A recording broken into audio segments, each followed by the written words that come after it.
So let's jump in. Hi, Meredith. Hi, JJ. How's everyone doing this morning?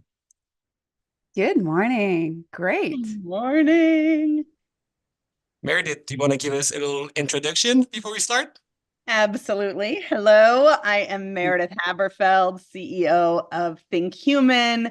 We are a manager training and leadership development company, and I personally am based in Monterey County, California. And over to you, JJ. Lucky you. Every time you say that, I'm like 90% happy for you, 10% jealous. Hi, my name is Julie, short for JJ. Obviously, you can tell Meredith and I know each other well. We've collaborated in the past together. So, by means of introduction, I am our HR expert and researcher at Workleap. What does that mean, right? People read that title and are like, what do you do? So I'm an HR leader with about 20 years of background in the field of HR. And what I do mainly, what I've been doing for the past 7 years at Workleap, working mainly on our Office Vibe product, is provide strategic HR guidance to our product team. So I'm kind of their internal HR expert. And that means I create also a bunch of content like our pulse survey to measure employee engagement and our one-on-one templates to guide manager employee conversations. I also do, because I'm an HR nerd, a lot of HR market research. So just keeping abreast of the trends and then making sure our teams know about our market and the people in our market that we are serving with our product. And I do a bunch of customer research to understand what's going on in the world of work and how those trends and those new things like AI is affecting their day to day so that we can build products that solve their pain. So lots of research. That's what I do in a nutshell. All right. Thank you, guys. I'm excited for the presentation we have coming. So That's let me give you. you a quick rundown. That's what we're going to cover today. So first of all, we're going to dig into the importance of role clarity on engagement, retention, and performance. Then we're going to jump into why defining roles and expectations should be a collaborative experience between leadership and the employees. We're going to go into the link between role clarity, employee satisfaction, and a thriving organizational culture. And we're going to finish with a more actionable section where we're going to share with everyone practical tips for leaders to communicate expectation and define roles that support continuous learning, development, and collaboration. Before we jump in, we have a little question for everyone. So, how would you describe the level of clarity around roles and expectation that is at your organization? First of all, do you think that every team member is clear on their roles and expectation? Do you think that most team members are clear on their roles and expectation, or do you think that only a few team members are clear on their roles and expectation? So we have a little poll for everyone. Let us know how it's looking. JJ, what's your take on that? Like my prediction, I would say the majority would be a two. Most team members are clear. What do you think, Mayor? Well, I might be jumping the gun here, but I Hmm. think based on research that's out there, 50% of people don't know, are unclear according to Gallup about their Yep. expectations and roles. So I would say it's going to be something in the middle. Mm-hmm. Sounds good. It looks like most people are in the middle with 54%. And then surprisingly, uh, the second most popular answer is only a few team members are clear on their roles and expectation with 41%. So I got good news for you. I think you're at the right place to move from a 3 to at least a 2 today. So our job is to help you with that. So shall we jump in with the content? Yeah, it's a All good right. thing we're doing this webinar. Yay, to Exactly. share our tips and the importance of getting this right. So I'm happy to hear Yes. that.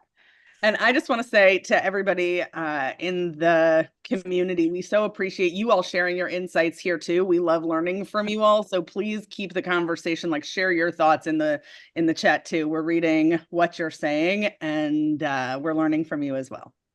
Yes, absolutely. And I see Francois is there. Francois, special shout out, Francois Stark. He's always there in our webinars, and I see that he shared his LinkedIn, and he's a perfect example of what Meredith just shared. He's always providing insights and his thoughts and sharing tips.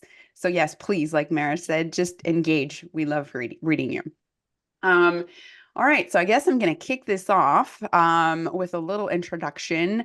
This you're so sweet. Thanks, Plaza.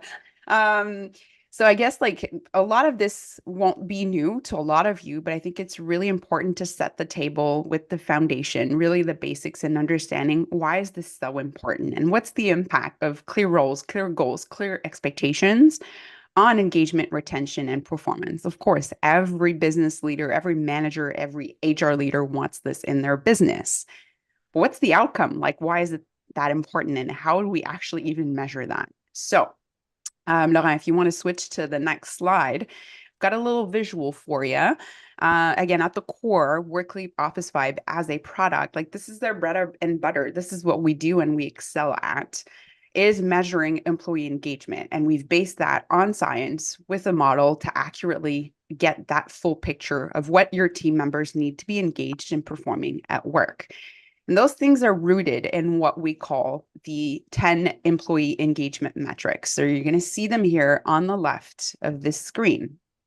You'll recognize important factors if you just relate to what's important for you as an individual. I'm sure a lot of you are driven by the quality of your relationships at work, with your manager, with your peers, personal growth. That's the number one reason why people are leaving current organizations, because they feel that they're not growing enough or that their strengths aren't utilized properly.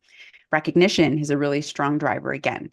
But today, I want to zoom in on satisfaction. That's a really complex metric. It includes a bunch of things, but the sub-factor, or in Office Vibe that we call a sub-metric, that's really important is the role that you have within your organization. And then within that sub-metric are elements that really matter. So these will go back and tie back to the questions that we ask team members weekly inside the Pulse survey in Workleap Office Vibe to understand basically 5 things. Is your role clear? So are your responsibilities clear? Do you know what's expected of you at work? So responsibility clarity, clarity of expectations. You understand what's expected of you, like I just said. But also a couple of additional elements, such as the frequency at which goals are discussed and reviewed with your manager. And then finally, the responsibility alignment with your role. So are you doing what your role description, and Mary, you're going to talk about that a little bit later, but is that in line with your role? Or are you doing things that aren't really even remotely connected to what you're supposed to do? So those are all elements that matter. And so I said I was HR geek. I guess I'm a data geek too. I went into our survey results. Again, we get like millions of data points every month because we survey people every week. And I wanted to point out to some data. So I'll start with the good and then maybe with the ugly after. The good thing is amongst Office Vibe users, responsibilities seem to be clear. So when we ask the question, are your responsibilities clear? We get a whopping 93% of employees amongst our user base saying that they agree or strongly agree with that statement. And that's really good, right? There's a contrast to what Meredith shared earlier, saying from the Gallup report, that was only at 50%. That means that those Office Vibe users are doing something right and their managers are managing that right. That's really encouraging. It really That's also goes to yeah, speaks to having a dashboard to even see that. So you're not like lost in the sauce of the millions of priorities, but being able to see, oh, goal clarity is missing, or there is no frequency that goals are discussed and reviewed, and then you can do something about it. In the absence of that dashboard for managers, there's a million. You just don't know. Yeah, exactly. Thanks for saying that. I agree. What's a little bit less pretty is the frequency at which goals are discussed and revisited. Could be much better. There's only 25% of those users, those employees that 25% of them aren't happy with that frequency, which we know is a really, really good and important aspect of clarity and alignment. Another surprising stat is a quarter of employees surveyed don't feel that their individual goals are aligned to team goals and organizational goals. It's not dramatic. It's only a quarter of them, but it just goes to show that there's much more to be done. And I know, Meredith, you're going to speak to that a little bit later in our practical tips. And then another one that's a little bit scary is 30% of employees feel that their workload, which is part of that bunch here that I'm referring to into this metric, they feel that their workload is unreasonable. And that to me is an indicator that managers aren't exploring that. They're not checking in enough during those one-on-one discussions with their managers. So enough with the data on the office vibe front. I'm going to come back and tie back to this later on in the presentation. I just want to mention also quickly that it was really good timing. I was checking my inbox yesterday, and Gallup came out to Meredith's points earlier with an update on their state of engagement, which they publish every year, and they have fresh data from the last portion of 2023. And they also measure employee engagement using the Q12, which many of you may know. And they were saying, basically just highlighting in their report where role clarity is declining. It's not looking really well. And aligned with how we measure engagement at Office Vibe as well, is the foundational element to engagement is knowing what's expected of you. If you don't know what you're supposed to do and what's expected of you at work, so clarity of role, goals, and expectations, it's a foundational element of your engagement. And that clarity is really important. Why? Because it's linked, proven by research, with really important organizational outcomes like productivity, retention, customer engagement, employee well-being. And the bad news, as I was saying, looking at that data from Gallup, is it's dropping. And that vulnerability, which is what I want to highlight, is existing in across all employee types in this new workforce. So it's the case for fully on-site, fully remote, and hybrid people. And that vulnerability, so that lack of clarity of role and expectation, is particularly acute among hybrid and fully remote workers because they're experimenting double the decline compared to on-site workers. And that decline, in our observations, can be attributed to a couple of factors. So feedback and performance focus, so receiving feedback on your work, your manager keeping you informed on the business context, team goals, organizational goals, feeling prepared to do your job, manager including you in the goal setting process, all things that we're going to talk about. But the most important factor is the extent to which employees perceive that they have meaningful feedback in the past week. And I'll get to that a little bit later when we dive into the practical tips, but I really want to insist on that. It's the frequency of those communications that make all the difference in driving that clarity. So enough out of me. Meredith, do you want to take us to our next point? I do. I first just want to add also, in the spirit of why is this important, there's the engagement component that you parsed out so well, but there's also the performance component. Companies are, like working on achieving their goals in a difficult economic climate.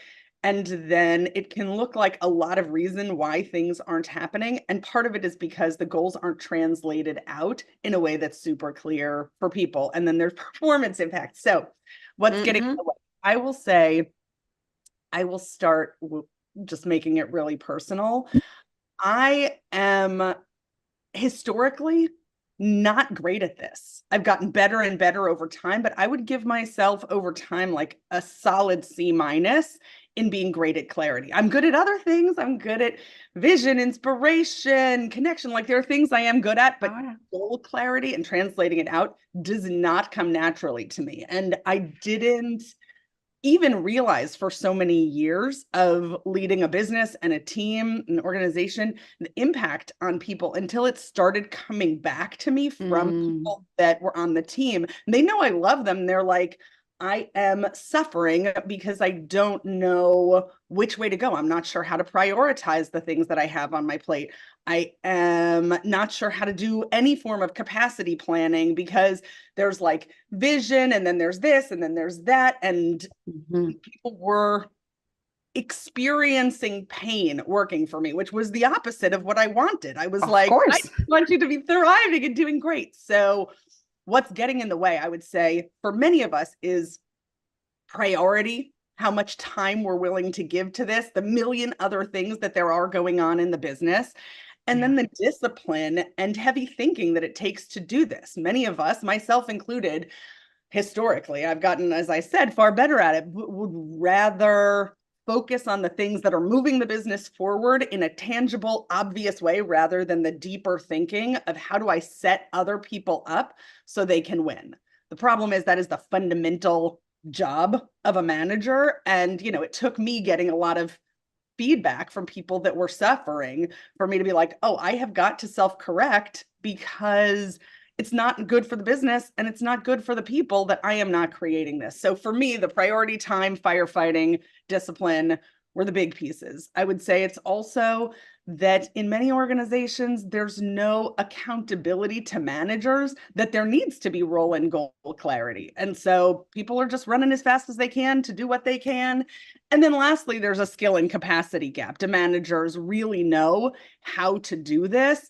But I would say in the organizations we work with, the skill and capacity gap, it's not that it's not there, but it is, it's the lesser problem than building the focus, priority, and accountability that this take place. And I'd love to hear in the chat from other people, but that's what we see. Agreed. I fully share your observations. Can we go to the next slide, Laurel? Okay, thank you. Yes. So why should this be collaborative between leadership and team members? There's a whole bunch of reasons. Again, I've seen this play out in many different ways, but the most obvious is that direct reports get expectations when they do get expectations from their manager, and they look at them and they're like, how is this exactly supposed to happen? Because there are so many things that are not taken into consideration here. So there are blind spots on both sides because they can't see each other's worlds in full technicolor. So getting to do it collaboratively exposes those blind spots. It also enables clear action so that they can move forward. There's so many, one of the big things we see in our manager training programs is, especially actually among more senior managers, is they're like, great that you're training me to do this, to set clear expectations and goals for my direct reports, but that is not happening from my manager. And so I have totally unreasonable capacity constraints that I'm trying to navigate. So here I am trying to create clarity for my direct reports when I don't have it for myself. So I can't do good prioritizing. I can't do good capacity planning. So doing it collaboratively, when a manager is getting in sync with direct reports, they can get the full picture on the table, clarify priorities, clarify decision filters for priorities and capacity. And then to your point in that original, in those engagement stats that you shared, there has to be some kind of touch point to revisit goals and expectations. And we can talk about how to build that into processes, but things evolve and change so quickly in our organization. We know that it's not like yesterday looks like next week. And so there needs to be some touch point to revisit, are these goals and expectations even still, like, how are we doing against them? And are they even still fully accurate, or do they need revision? Absolutely. Could not stress that more. That constant alignment is really key. Just as a business, also, priorities that you set out or goals that you set out at the beginning of the year may change swiftly through the course of the year for a variety of reasons, right? The economic landscape, competition, mergers and acquisitions can influence that. If you don't have that alignment conversation at all levels, to your point, Meredith, it makes no sense. And then go ahead. I'm sorry for jumping in on you. Francois put in the chat earlier, that managers often will defer back to that line in the job description that says, and other tasks as needed. And of course, there are going to be a million other tasks that happen in a person's job. Like that is going to happen. But if people aren't clear, where is my focus? Okay, there's a million other things I have to fit in somewhere, but what does success equal? If there's not clear alignment about that, people are running in a million directions and can't be successful, which not only, as we said before, doesn't stinks for the individual, but also really bad for the team. Agreed. So how about we walk through some practical ways where that can be made a reality? Because in concept, I think everyone agrees, but we're all wondering, what are things that we can do concretely to help drive that? Right. Well, Goals. Beautiful buckets, goals, business and developmental goals. How at ThinkHuman, how we talk about business and developmental goals is business goals are those things that the business gets as outcomes, that the business is left with. And developmental goals are those things that the person is left with, even if they leave the company. And this was I experienced this as an individual, not on the leader side, but on the IC side. Years ago in my career, I was working for an amazing manager. His name is Dave Graff. Love him to the ends of the earth. And I had big responsibilities, big business goals, P&L responsibilities for a big number. So my business goals were clear.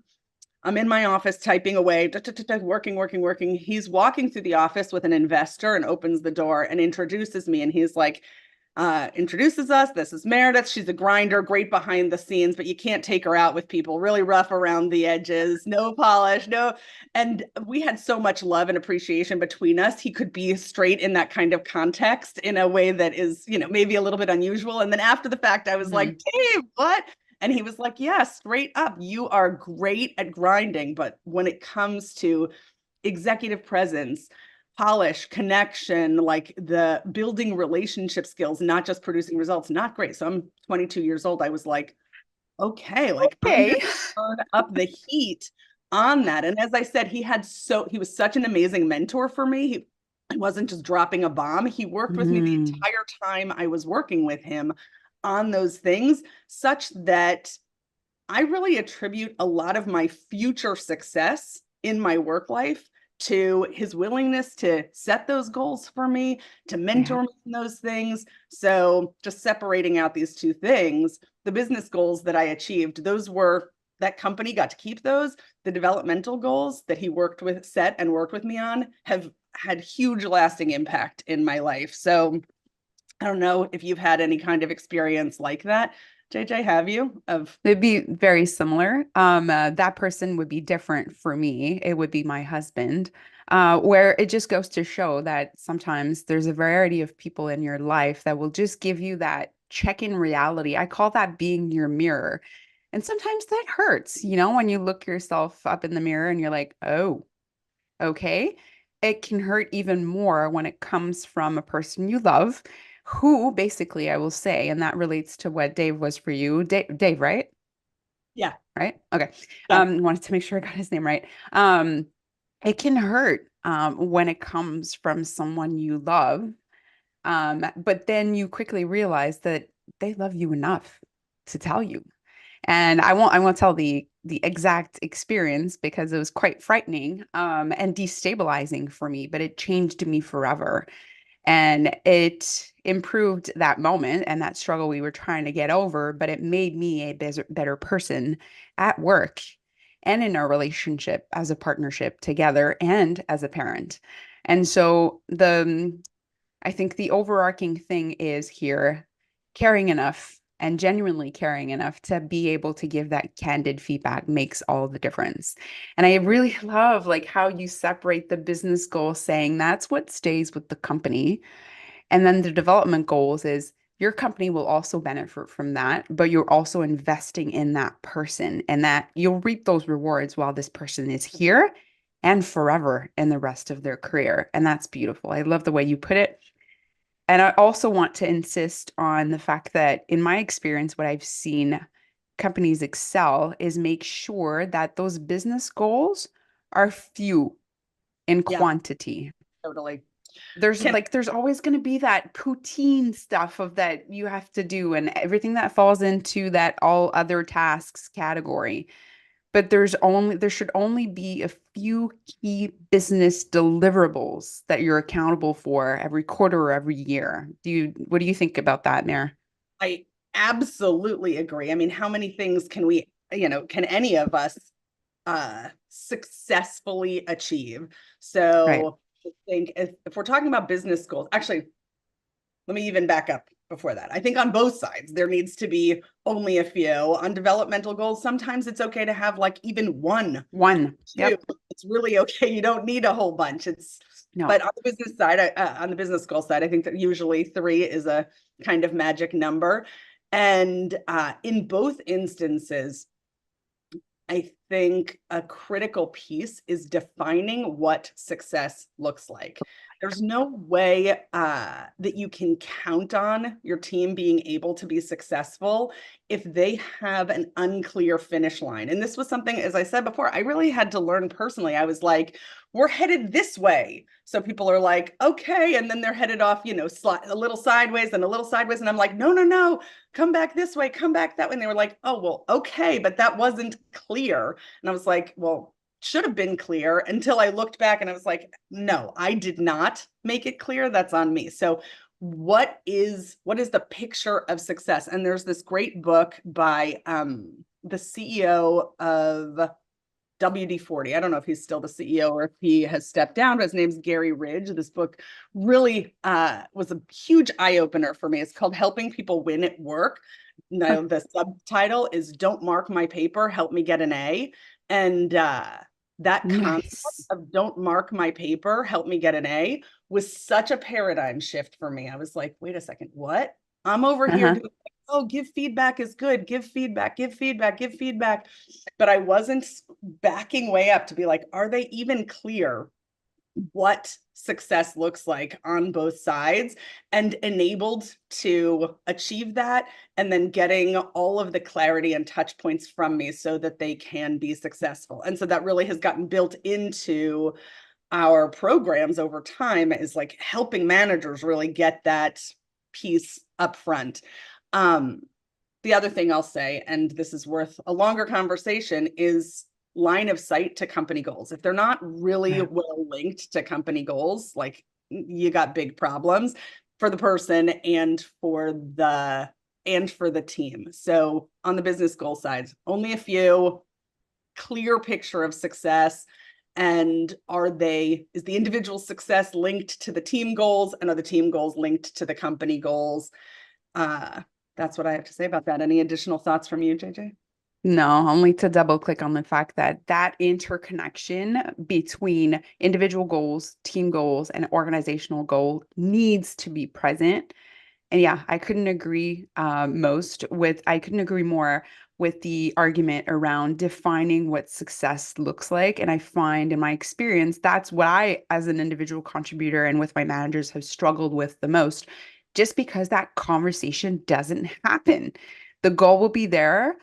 The destination sometimes will be in the way the goal is articulating, but we're not having a frank and honest conversation about what that success looks like. What do we look like at the finish line? What are those KPIs where we're going to say, yes, this was a success?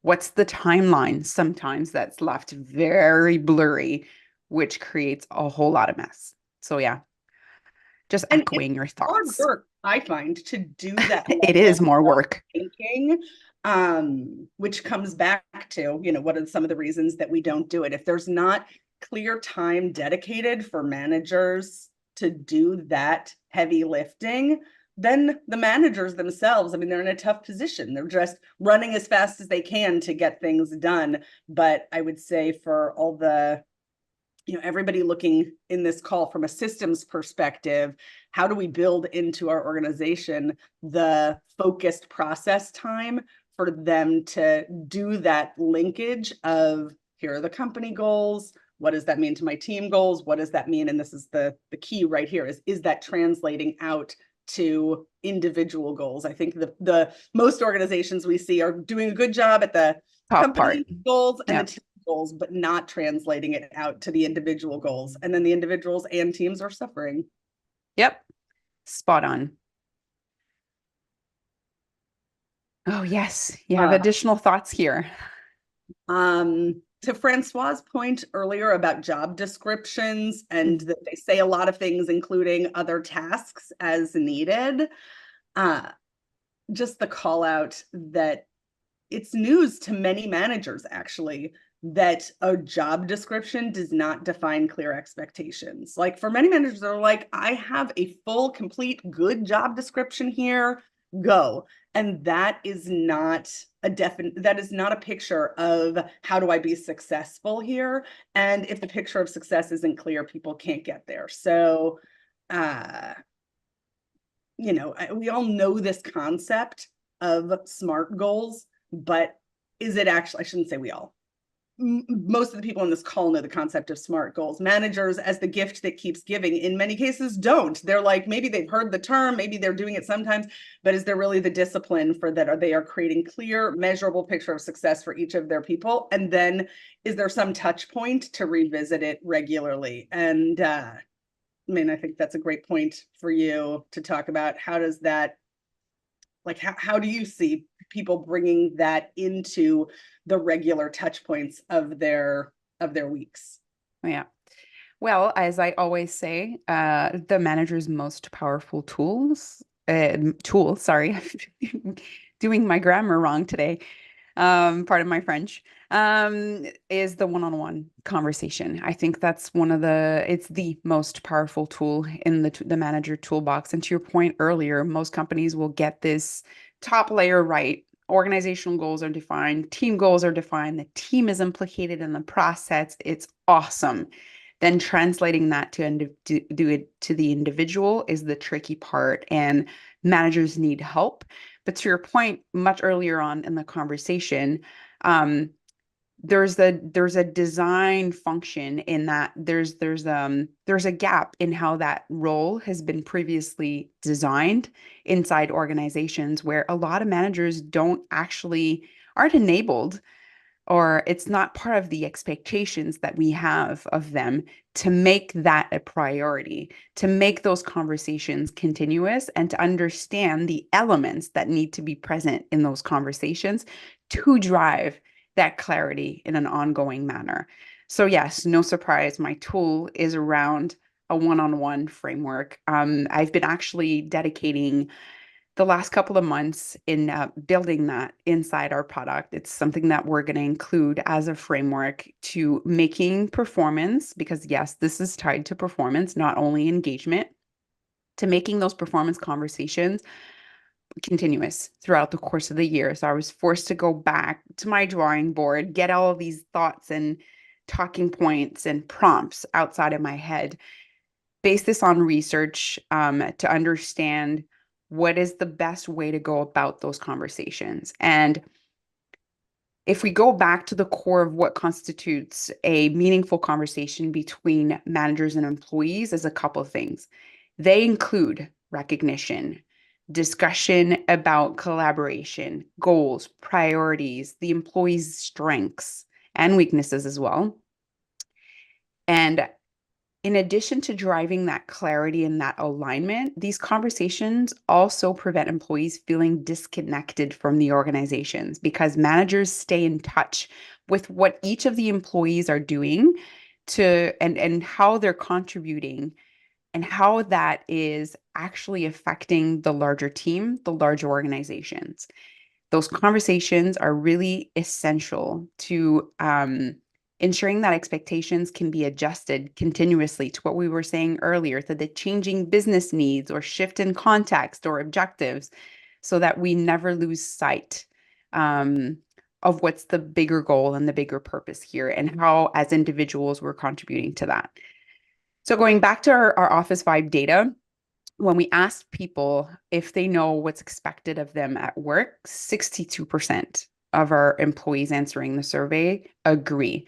So I looked at what's happening, what's different for those employees. And that ongoing conversation comes from frequent conversations with managers. Sorry to, it's no surprising news, but it's as simple as that. It's those frequent conversation. And there's plenty of research from Gallup and others of the world, thought leaders of the world and researchers showing that having one meaningful conversation a week, and that can be 10, 50, 20 minutes with each team members, really develops high performance relationships more than any other leadership activity. That weekly attention you're giving to your people will make all the difference. And this is increasingly important in this new hybrid and remote workplace. Clarity of role and expectation has never been more important.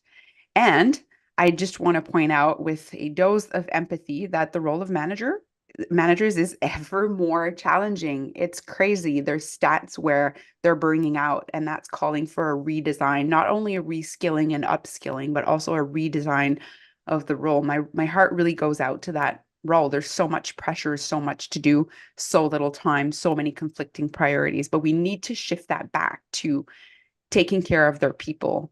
And to that subtitle of that book you were stating earlier, don't grade my paper, help me get an A. That to me is a perfect representation of that shift in expectations that we're seeing. We've been seeing for a decade now. The shift from boss to coach.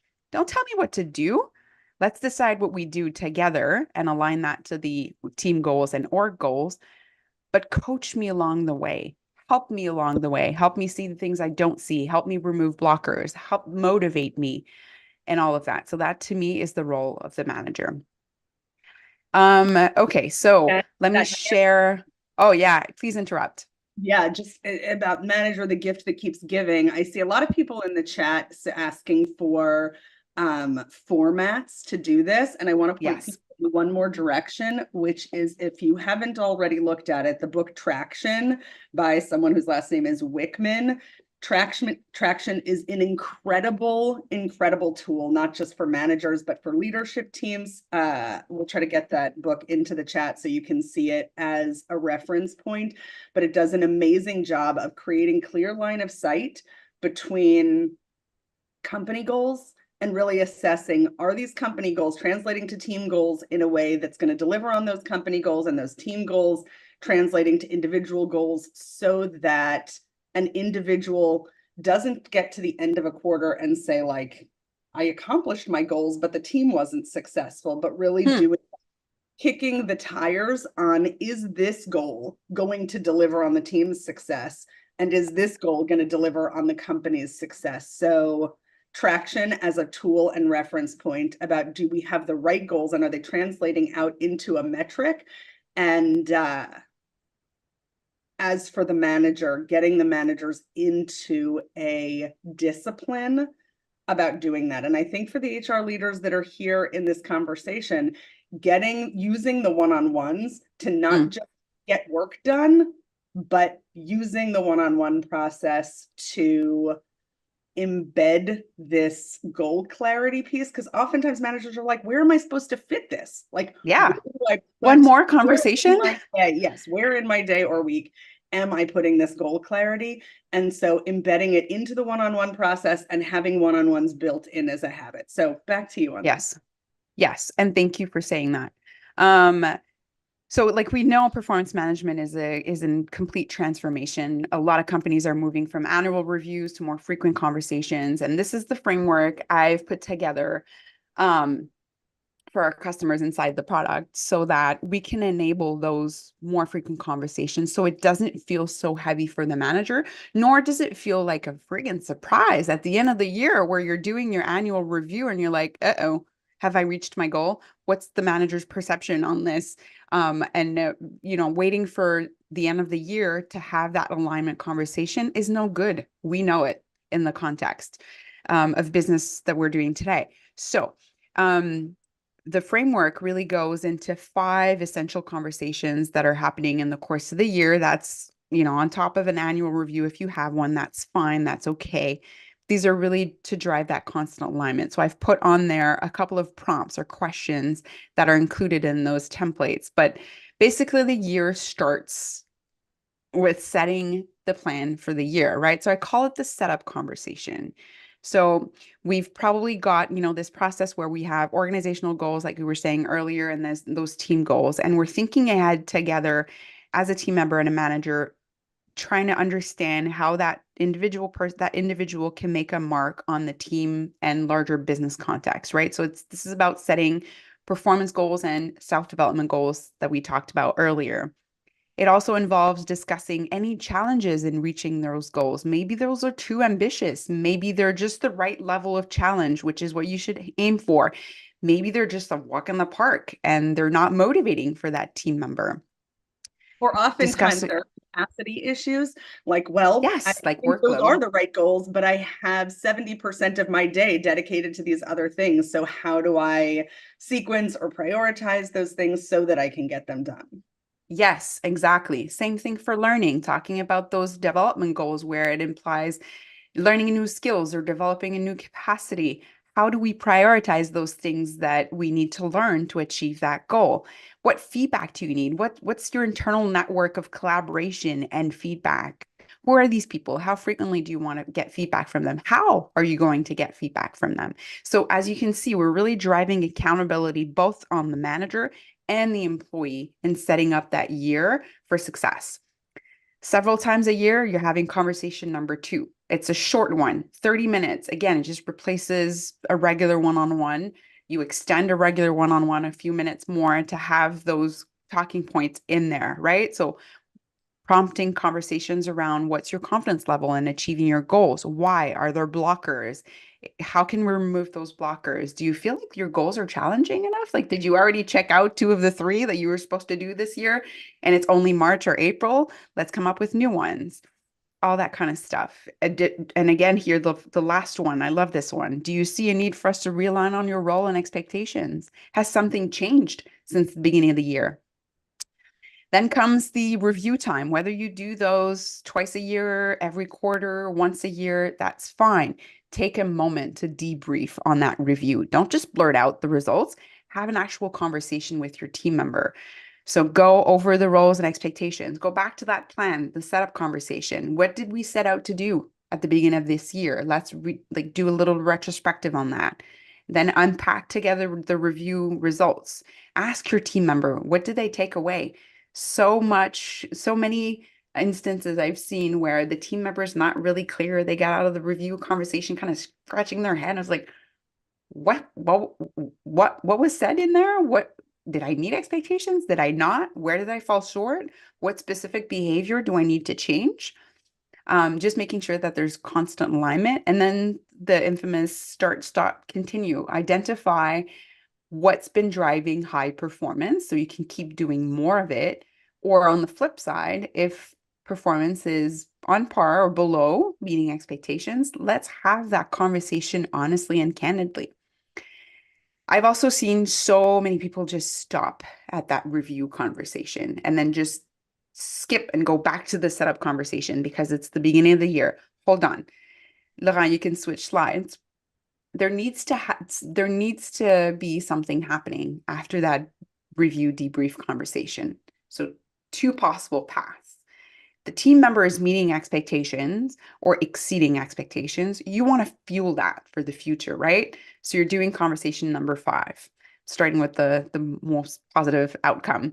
So you want to do a performance development plan. A lot of it's going to go back to the setup conversation, but it's going to be focused on identifying those drivers of performance, those strengths, those skills that are being put to use and making a difference for the business and the person, and doing more of that.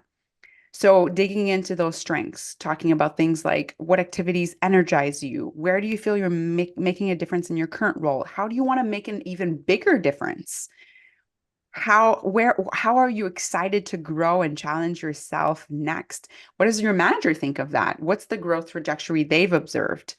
And then what do we need to do to get there? What are the skills you need to grow or acquire to get to that destination? Who can help you? Who can be a mentor? What are learning opportunities you have, either through a course or anything else to get there?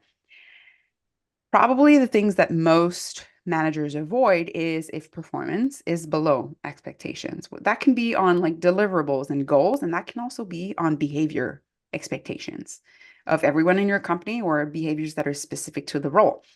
So having a performance improvement plan, so those people are just left, standing there wondering what to do and hoping that next year won't be the same results.